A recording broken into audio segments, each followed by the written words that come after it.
الراس كل طوبه الطوب عليها يقطع منه 100 دولار النطيل. اليوم فريق مهيمن علاء ضد فريق من هو؟ محموديه. لا انا حاسب جول جولين ان شاء الله. ان شاء الله تقول جولين. انا راح يعني من افضل لاعب بالدوري انت حبيبي.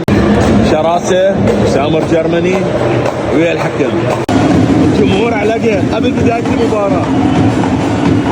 بدايه المباراه من غسان اسماعيل. يعني مباراه حلوه راح نستمتع بيها. اجمل سامر جرماني، اجمل سامر. مهيمن علاء مهيمن علاء مهيمن علاء مهيمن علاء مهيمن علاء. هجمه مرتده من فريق غسان اسماعيل. لا لا لا لا لا لا لا.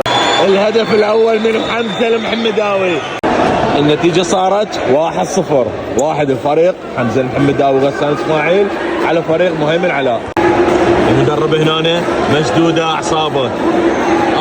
يعني بالاستلام الكوتش يحسون البزون. يعني سامر جرماني سامر الله ضاع. علي الراوي جول من علي الراوي. التعادل من علي الراوي. ضاعت من حمزه. يعني يزيد صاحب التسديده الصاروخيه.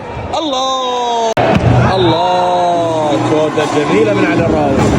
النتيجه صارت 2-1. 2 لفريق مهيمن علاء و1 لفريق غسان اسماعيل وحمزه المحمداوي وحسون البزون.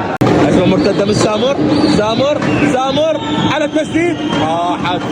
يعني سامر هوايه يوصل من الجول وما يتشوت. محمد علاء هاي جول انتهى الشوط الاول 3-1 لفريق مهيمن علاء. هنا المدرب علي كلوزه كويس تدافع. عمي نصيحه خلينا نلعب احنا مكان المنتخب والله نفوز والله وحق هذا.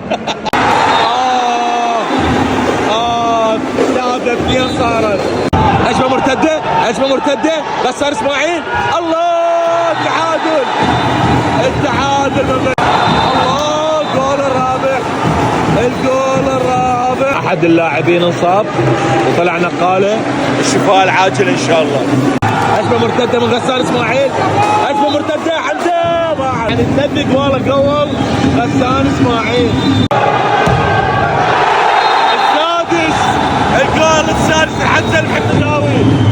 الجول السادس. سمع الجمهور.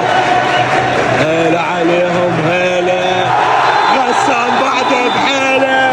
صارت النتيجه 7-3 غسان اسماعيل.